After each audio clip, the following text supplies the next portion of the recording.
Breed-specific legislation is part of the Dangerous Dogs Act 1991, which was brought in to reduce dog bites within the UK. Breed-specific legislation has banned 4 types of dog, including the Pit Bull Terrier type dog. However, these dogs don't have to be purebred dogs, they can be crossbreeds, which is what we are seeing, such as these guys, which are short-coated, musty mongrels.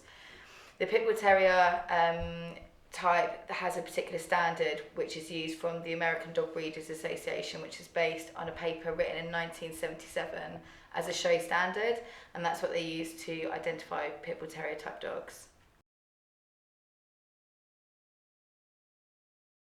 As a veterinary professional, being asked to euthanize healthy dogs based on what they look like seems really, really unfair.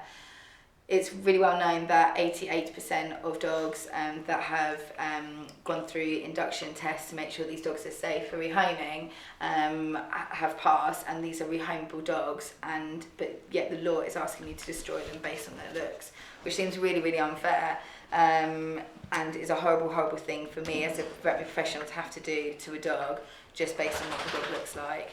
It's traumatic for us, it's traumatic for the dog, and also just again reinforces the fact that people think that these dogs are dangerous.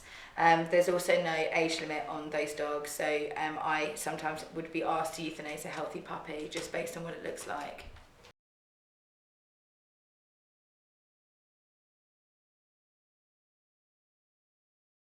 As a veterinary professional working within the charity sector, you do end up having lots of dogs that come in for rehoming.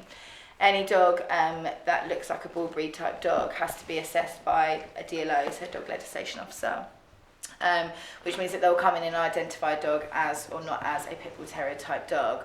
That would mean that us as veterinary professionals would have to euthanize that dog 100% based on what the dog looks like. There's no age limit, it doesn't matter how well behaved the dog is, that dog is still required to be euthanized, and that dog is not a rehomable dog. Now, I don't feel that I'm benefiting to society by euthanizing a dog that's more than rehomable and a dog that's going to be safe within the public. I have had to euthanize a dog based on the exemption rules where it hadn't been checked properly, and the owner had waited 7 months to get her dog back. She got her dog back and had followed the exemption rules. However, Camden Council then said that they would not allow her to keep her dog on the premises, and therefore she is not allowed to rehome the dog legally. She can't give the dog to anybody unless she's considered terminally ill or dies. Therefore, she was left with no choice but to put her dog to sleep, which I had to do. It was one of the worst things we've ever done, but I feel that doing that was the right thing to do for her at the time, because I could make sure that that dog was treated with respect and kindness before we put the dog to sleep. But it just goes to show one of the other major flaws, that the exemption rules are not followed properly, and that innocent dogs are euthanized 100% based on their looks. This dog was a lovely, lovely, safe dog, and is now dead for absolutely no other reason than based on what the dog looks like.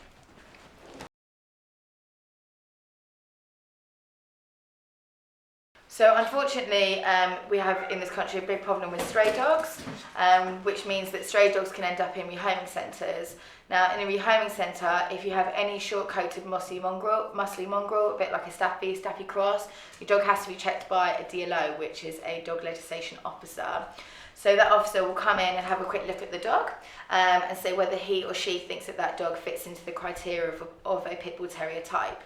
So there's no age restrictions on those dogs. You can have young puppies, which will be considered as Pit Bull Terrier types, and therefore are deemed unrehomable, and therefore, as a veterinary professional, I would have to euthanize that dog. Now, it's obviously very emotional for us, knowing how well behaved these dogs are, knowing how lovely they are, especially when they're young. You know that those dogs are going to be adaptable, that they're going to be just as rehomable as any other dog. And they're mongrels, they're not purebred dogs.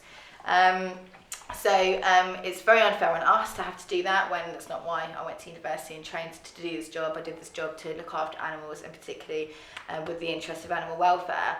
And you've also got the emotional side of it for everybody involved, staff, vets, vet nurses, and they have to actually physically hold these dogs and give that injection. And the other part of this is we're not increasing public safety by euthanizing these dogs.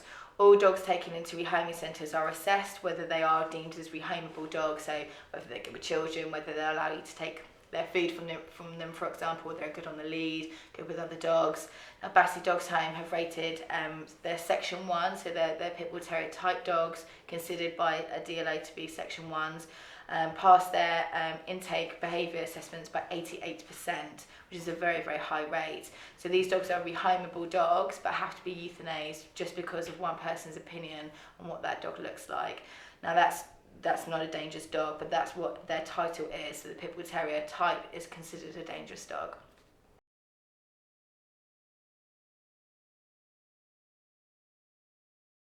You may be offered the opportunity to fight for your dog in court and get an expert witness to come in and fight your legal case to prove that your dog is not a Pit Bull Terrier type.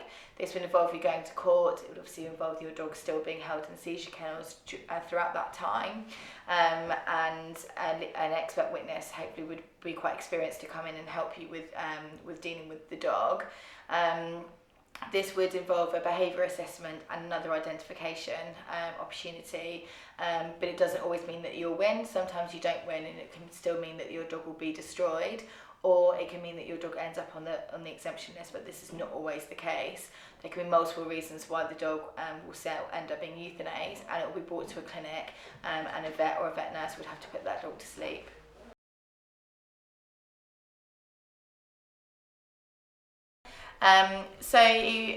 If your dog gets seized from you when you take your dog for a walk, for example, then it could be a case where you would be allowed to put your dog onto the exemption register.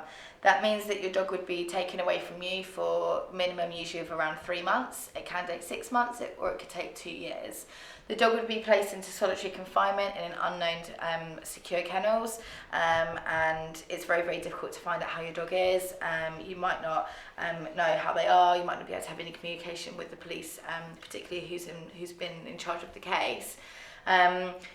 Your dog, to then go on the exemption register, you need to have third-party insurance. You need to pay the exemption fee.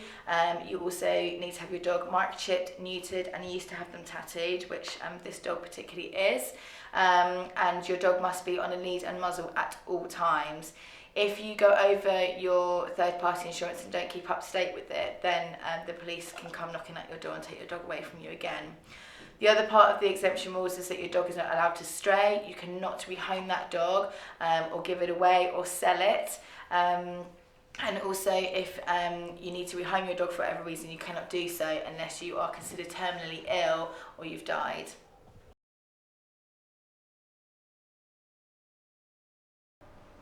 So I'm the founder of the Safer Bulls, which is a veterinary-led campaign to end breed-specific legislation.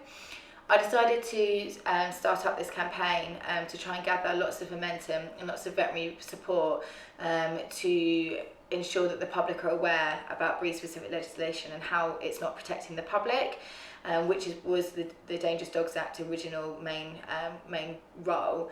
And breed-specific legislation is not tackling dog bites. So I wanted to found a campaign to eventually get rid of breed-specific legislation and change it for a much better way of educating the public to avoid dog bites in the first place, and to also reduce the emotional effect that it has on the veterinary profession as well.